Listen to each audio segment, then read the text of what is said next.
ఓం మహాగణాధిపతయే నమః. ఓం గురుభ్యో నమః. ఓం శ్రీమాత్రే నమః.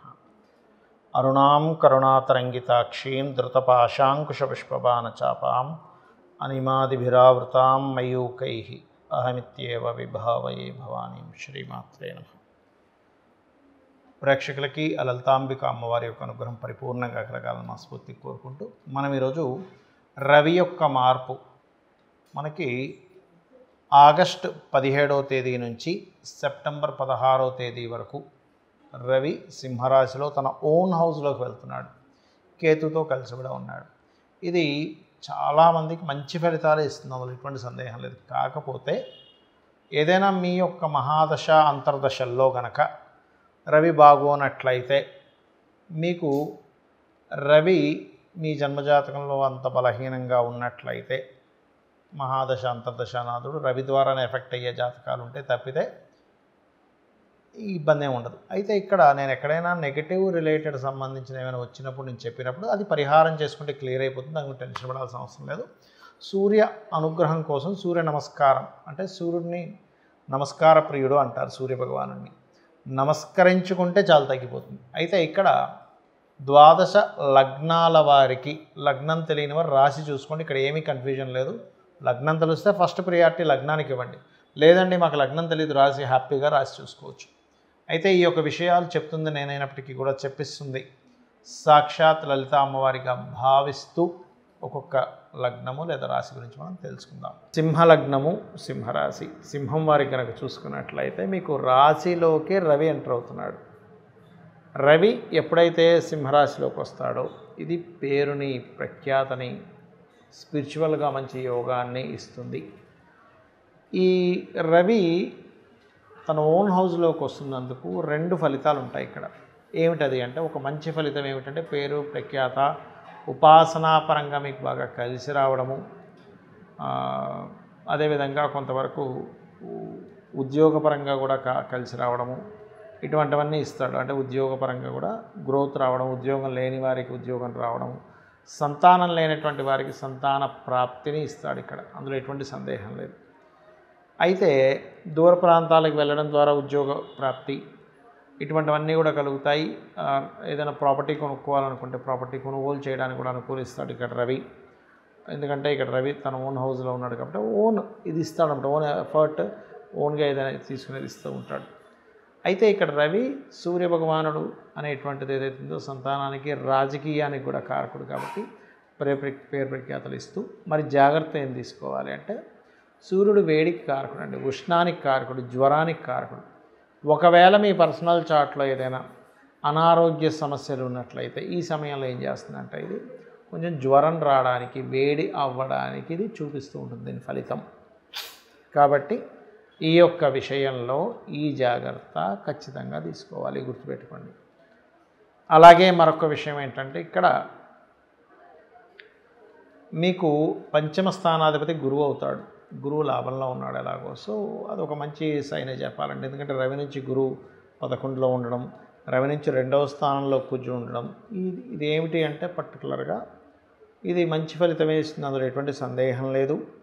కాకపోతే ఇక్కడ మీరు అర్థం చేసుకోవాల్సింది కుటుంబ స్థానంలో కుజుడున్నాడు కాబట్టి కొంత భూ సంబంధంగా వివాదాలు, లేకపోతే కుటుంబ సభ్యులతో, ఎందుకంటే భూతత్వ రాశి మీకు 2nd హౌస్ అయింది, భూమి మూలంగా ధనం రావడం, మీడియేటింగ్ చేయడం ద్వారా ధనం రావడం, దాని ద్వారానే కొంతవరకు ఘర్షణ ఏర్పడుతుంటుంది. కాబట్టి మీరు ఎక్కువగా దత్తాత్రేయుని ఆరాధించండి, గణపతిని ఆరాధించండి, ధ్యానంలో గణపతిని, సూర్యుడిని ఆరాధించండి, అన్ని విధాలా మీకు బాగుంటుంది.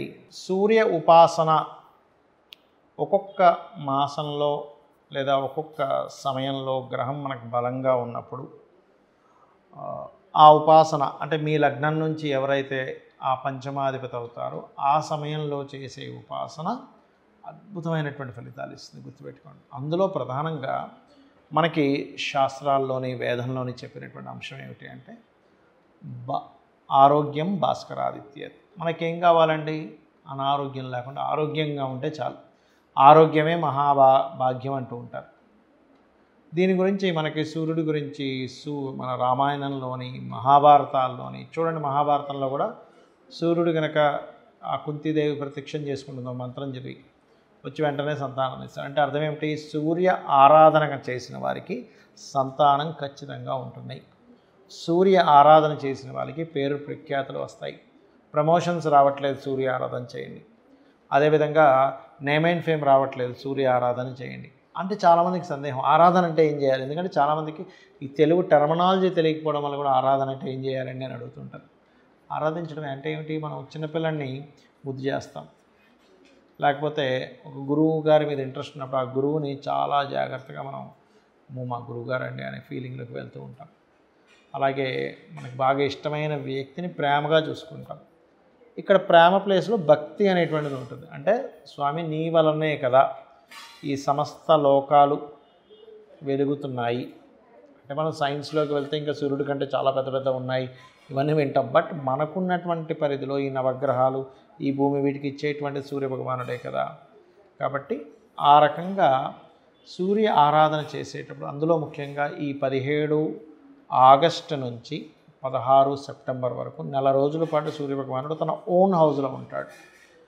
ఎవరైనా అనారోగ్యంతో బాధపడుతున్నటువంటి వారు సూర్య ఆరాధన కనుక చేసినట్లయితే ఖచ్చితంగా 100% వాళ్ళకి మార్పు వచ్చి తీరుతుంది. ఆరోగ్య సంబంధించిన అనారోగ్య విషయాల్లో ఇబ్బంది పడుతున్నటువంటి వారికి. అలాగే మరొక విషయం ఏంటంటే, మరి ఈ ఆరాధన చేసేటప్పుడు ఎటువంటి జాగ్రత్తలు తీసుకోవాలి? ఒక్కొక్క దానికి ఒక్కో జాగ్రత్త ఉంటుందండి. మనం పనిచేసే దానికి కూడా చూడండి, ఇప్పుడు ఫోన్ ఉంది, వాటర్లో పడకూడదు. వాటర్ ప్రూఫ్ అయితే పర్లేదు, పడితే ఏమవుతుంది? పాడైపోతుంది. అలాగే మనం ఒక డైట్ చేస్తున్నాం, ఉదాహరణకి చూడండి, కీటో డైట్ అంటూ ఉంటారు. షుగర్ రివర్సల్ కోసం కీటో డైట్ చేస్తుంటాం. అప్పుడు ఏం చెప్తారు? ఏమంటే మీరు కార్బ్స్ అస్సలు తీసుకోకండి, ఈ 90 days 3 months చేస్తేనే మీకు డైట్ లోపల మెటబాలిజం మారుతుంది కాబట్టి. అంటే ఏమిటి? ప్రతి దానికి కొన్ని నియమాలు ఉన్నాయి. అయ్యప్ప స్వామి దీక్ష తీసుకుంటాం, మాల ధరించారంటే నియమాలు పాటించాలని. అలాగే సూర్యభగవానుడు అనుగ్రహం కావాలంటే లైఫ్ మొత్తము కూడా మీరు అర్థం చేసుకోవాల్సింది, ఆదివారం నాడు నాన్ వెజిటేరియన్ ముట్టుకోకూడదు. మనకి శాస్త్రాల్లో ఉంది. స్త్రీ తైల మధుమాంసాన్ని త్వజతే అంటే స్త్రీని కలవకుండా ఉండడము. అంటే ఆ రోజు ఆదివారం నాడు కలవకూడదు, సొంత భార్య అయినా కూడా. అలాగే తైలము అంటే తలకి నూనె పెట్టుకోకూడదు. మధువు మాంసము ఆదివారం నాడు స్వీకరించకూడదు అని చెప్తుంది శాస్త్రం. ఎందుకు అంటే ఇక్కడ శుక్ర సంబంధించిన, శని సంబంధించిన కార్యక్రమాలు మనం చేస్తున్నాం. దానివల్ల శుక్రుడు శయాసౌఖ్యానికి కారకుడు, సూర్యుడికి వ్యతిరేకమైనటువంటి ఎనర్జీ అది. నూనె శనికి సంబంధించింది, మధువు మాంసం కూడా శనికి సంబంధించినవి. వధ కదండి, మాంసం తింటున్నామంటే ఏమిటి? అక్కడ ఒక ప్రాణిని చంపేసి తింటున్నాం. కాబట్టి మధు అంటే ఒక మత్తు ఎక్కించేది, సూర్యుడేమో వెలుగు కారకుడు. అంటే నువ్వు డిఫరెంట్ ఎనర్జీస్లోకి వెళ్ళినప్పుడు ఈ ఎనర్జీ నీకు సపోర్ట్ చేయదు. ఎలా అయితే మనం పథ్యం చేయాలంటారు, కొన్ని ఆయుర్వేదంలో ఉంటుంది, మీరు ఇవి తినకండి, ఈ వంకాయ తినకండి, ఈ ఆలుగడ్డ తినకండి, ఇది ఆ ఔషధం వాడేటువంటి వారికి. ఆ రకంగా కనుక మీరు చూసుకున్నట్లయితే అప్పుడు మీరు ఈ జాగ్రత్తలు తీసుకోవాలి. అయితే ఈ 30 రోజులు కూడా బ్రహ్మచర్యం పాటించడము, అదేవిధంగా ఎవరైతే సూర్య ఉపాసన చేస్తుంటారో వాళ్ళు ప్రత్యేకంగా నాన్ వెజిటేరియన్ తినకుండా ఉండడం, మరియు మధు తీసుకోకుండా ఉండడం చేయాలి. ముఖ్యంగా ఈ నెల రోజుల పాటు మీరు అంటే సూర్యుడిని ఆరాధించాలనుకుంటున్నానండి, పేరు ప్రఖ్యాతలు రావట్లేదు, ప్రమోషన్స్ రావట్లేదు, లేనట్లయితే మాకు, ఎందుకంటే సూర్యుడు ఒక్కొక్క రాశిలో ఇచ్చే ఫలితానికి తన ఓన్ హౌస్లో ఉన్నప్పుడు ఇచ్చే ఫలితం చాలా అద్భుతంగా ఉంటుందండి. మీరు చూడండి, ఇది గోచార పరంగా కూడా ఎలా పనిచేస్తుందంటే, మనకి ఇప్పుడు ప్రస్తుతం ఈ సంవత్సరం విశ్వవసునామ సంవత్సరానికి రవి అధిపతి ఆయన ఓన్ హౌస్లోకి వస్తున్నాడు. అంటే రాజకీయ నాయకులకి, రాజకీయ పరంగా, లేనట్లయితే రాజులకి ఒక నేమ్ అండ్ ఫేమ్ రావడానికి, అలాగే కొంతమంది మార్పు చెందడానికి కూడా సహకరిస్తుంది. అదేవిధంగా మనకి గురువు కూడా నెక్స్ట్ ఒక 1-2 monthsలో కర్కాటకంలోకి వస్తాడు. అయితే ఈ రవి ఇందులోకి వచ్చినందుకు ఈ గోల్డ్ రిలేటెడ్ సంబంధించిన దాంట్లో, అంటే ఆగస్టు 17కి మారుతున్నాడంటే ఆగస్టు 17 కంటే ముందు నుంచి కొద్దిగా దాని యొక్క చేంజెస్ వస్తూ ఉంటుంది.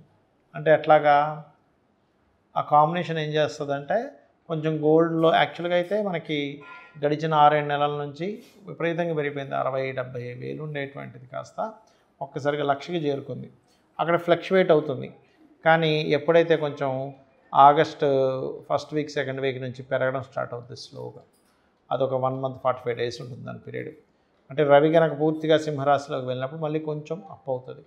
మళ్ళీ రవి కనుక కన్యారాశిలోకి వెళ్ళిపోయాడు మళ్ళీ అక్కడ ఆగిపోద్ది.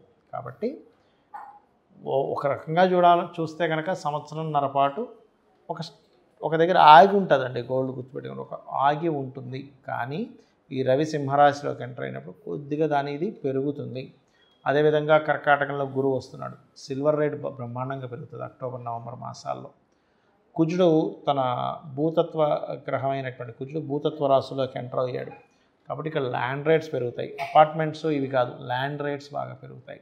సైన్యం, ఎందుకంటే సైన్యాధిపతి ఈ సంవత్సరం బుధుడు అయ్యాడు. కాబట్టి సైన్యం కొంచెం తిప్పికొట్టడము, సైన్యం యొక్క అంటే మన భారతదేశానికి ప్రత్యేకంగా అనేకమైనటువంటి దేశాల నుంచి ఆర్డర్స్ రావడము, వెపన్స్ అమ్ముడు పోవడము, ఒక 20 దేశాలు దాదాపుగా మీకు పెరుగుతుంది. 20 దేశాల నుంచి మనకు ఆర్డర్స్ వచ్చాయి అంటే ఏమిటి, మనం కనుక సప్లై చేస్తే మనకు వాళ్ళంత సంపద పెరుగుతుంది.